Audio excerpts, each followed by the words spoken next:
was that? I can't hear you. Yes, Mr. President. Please play Dixie, for it is one of my favorite tunes, and it is good for the South to know that they are free to hear it once more. As you wish, Mr. President. Here we go. 1, 2, 1. 1, 2, 1.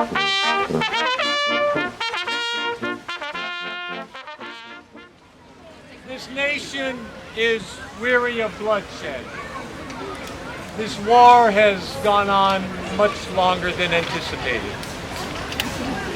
But the Confederacy is faltering. Lee has been turned back. General Grant has given us the Mississippi. The high mark of the rebellion has been crest.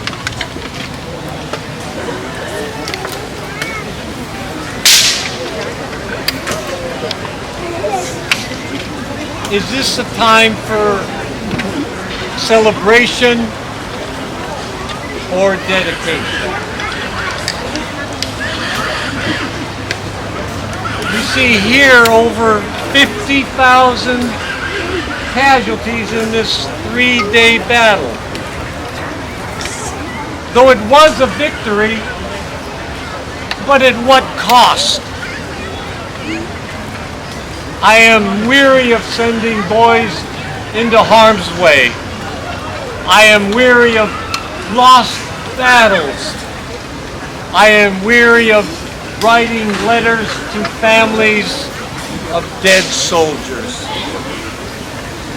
And here, I have seen the scars on this peaceful town.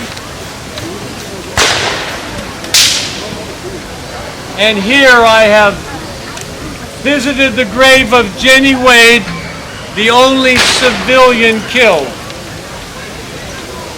And here I have ridden past stacks of coffins, bundles of grave markers, picks and shovels scattered about. When will all of this cease? Is there hope for a speedy end to hostilities? Is there hope for a final victory? I hope these questions will be answered today. As I wait for Edward Everett to finish his speech, I am contemplating the request for me to deliver a few appropriate remarks. Can this be accomplished?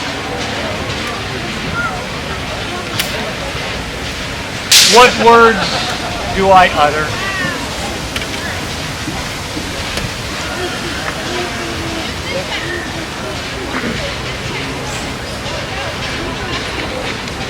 Fourscore-and-7 years ago, our fathers brought forth on this continent a new nation, conceived in liberty and dedicated to the proposition that all men are created equal. Now we are engaged in the great Civil War, testing whether that nation or any nation so conceived and so dedicated can long endure. We're met on a great battlefield of that war. We have come to dedicate a portion of that field as a final resting place for those who here gave their lives that that nation might live. It is altogether fitting and proper that we should do this. But in a larger sense, we cannot dedicate, we cannot consecrate, we cannot hallow this ground.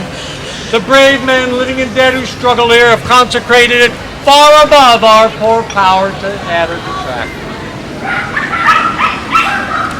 The world will little note nor long remember what we say here, but it can never forget what they did here. It is for us, the living rather, to be dedicated here to the unfinished work which they who fought here have thus far so nobly advanced. It is rather for us to be here, dedicated to the great task remaining before us, that from these honored dead we take increased devotion to that cause for which they gave the last full measure of glory. That we here highly resolve that these dead shall not have died in vain, that this nation under God shall have a new birth of freedom, and that government of the people, by the people, for the people, shall not perish from the earth. God bless you. Thank you. Huzzah!